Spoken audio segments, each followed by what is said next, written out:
अच्छे लोगों के साथ हमेशा बुरा क्यों होता है? गीता में श्री कृष्ण ने दिया है अर्जुन को इसका जवाब। श्री कृष्ण ने अर्जुन को जवाब देते हुए समझाई है, ये बात लोगों को उनके कर्मों का फल हमेशा मिलता है। गीता सार। आपने महसूस किया होगा कि जो लोग अच्छे कर्म करते हैं वो परेशान रहते हैं, वहीं जो बुरे कर्म करते हैं वो खुशी से रह रहे होते हैं। अच्छे कर्म करने वाले परेशान होते हैं कि आखिर उन्हें इतनी परीक्षा क्यों देनी पड़ रही है, जबकि जो अधर्म की राह में हैं वो खुश हैं और जिंदगी का लुत्फ उठा रहे हैं। अगर आपके मन में भी ये सवाल आया है तो आज हम आपको इसका जवाब देंगे। ये जवाब वो है जो भगवत गीता में लिखा है और श्री कृष्ण ने अर्जुन को दिया था। भगवत गीता में वर्णित कथा के अनुसार जब भी अर्जुन के मन में कोई दुविधा होती थी तो वो श्री कृष्ण के पास पहुंच जाते थे। एक बार की बात है, अर्जुन ने भगवान श्री कृष्ण के समीप आकर कहा कि वो दुविधा में हैं और इसका जवाब वो श्री कृष्ण से चाहते हैं। श्री कृष्ण ने पूछा कि क्या सवाल है?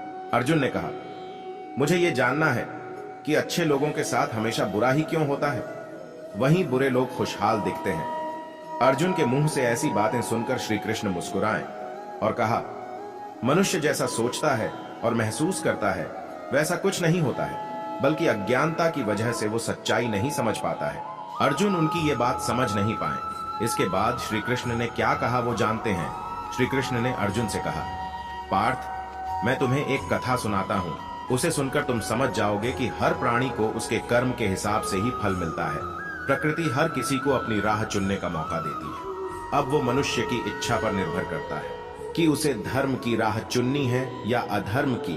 कथा शुरू करते हुए श्री कृष्ण ने कहा, एक नगर में दो पुरुष रहा करते थे। एक पुरुष व्यापारी था जिसके जीवन में धर्म की बहुत महत्ता थी। वो पूजा पाठ में यकीन रखता था। वो हर रोज मंदिर जाता था और दान धर्म भी करता था और हर रोज भगवान की पूजा करता था। वहीं दूसरा पुरुष बिल्कुल विपरीत था। वो हर रोज मंदिर तो जाता था लेकिन पूजा करने नहीं, बल्कि मंदिर के बाहर से जूते चप्पल चुराने। उसे दान और धर्म से कोई लेना देना नहीं था। समय बीतता गया और एक दिन बहुत जोर की बारिश हो रही थी। इस वजह से मंदिर में पुजारी के अलावा कोई नहीं था। ये बात जब दूसरे पुरुष को पता चली तो उसने कहा कि ये सही मौका है मंदिर का धन चुराने का। पंडित से नजर बचाकर उसने मंदिर का सारा धन चुरा लिया। उसी समय धर्म कर्म में विश्वास रखने वाला व्यक्ति भी मंदिर पहुंचा। दुर्भाग्य से मंदिर के पुजारी ने उसे ही चोर समझ लिया और चिल्लाने लगे। वहां लोग एकत्र हो गए और उसे बहुत मारा।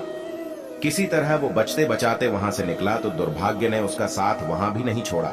मंदिर के बाहर वो एक गाड़ी से टकरा गया और घायल हो गया। फिर वो व्यापारी लंगड़ाते हुए घर जाने लगा तो रास्ते में उसकी मुलाकात उस पुरुष से हुई जिसने मंदिर से धन चुराया था।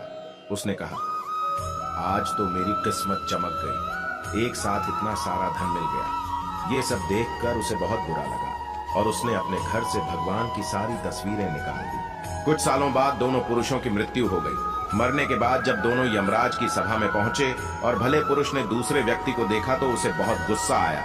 उसने क्रोधित होकर यमराज से पूछ ही लिया, मैं तो हमेशा अच्छे कर्म करता था, दान में विश्वास रखता था, उसके बदले जीवन भर मुझे अपमान और दर्द ही मिला और इस व्यक्ति को नोटों से भरी पोटली। आखिर ऐसा भेदभाव क्यों? इस पर यमराज ने कहा, पुत्र, तुम गलत समझ रहे हो। जिस दिन तुम्हारी गाड़ी से टक्कर हुई थी वो दिन तुम्हारे जीवन का आखिरी दिन था, परंतु तुम्हारे अच्छे कर्मों की वजह से तुम्हारी मौत सिर्फ एक छोटी सी चोट में बदल गई। तुम इस दुष्ट व्यक्ति के बारे में जानना चाहते हो। दरअसल इसके भाग्य में राजयोग था, मगर इसके कुकर्मों और अधर्म की वजह से वो सिर्फ एक छोटी सी धन की पोटली में बदल गया। कथा सुनाने के बाद श्री कृष्ण अर्जुन से कहते हैं, पार्थ, क्या अब तुम्हें तुम्हारे सवाल का जवाब मिल गया? ऐसा सोचना कि भगवान तुम्हारे कर्मों को नजरअंदाज कर रहे हैं, ये बिल्कुल भी सत्य नहीं है। भगवान हमें कब क्या किस रूप में दे रहा है मनुष्य को समझ में नहीं आता है, मगर आप अच्छे कर्म करते रहें तो भगवान की कृपा हमेशा बनी रहती है।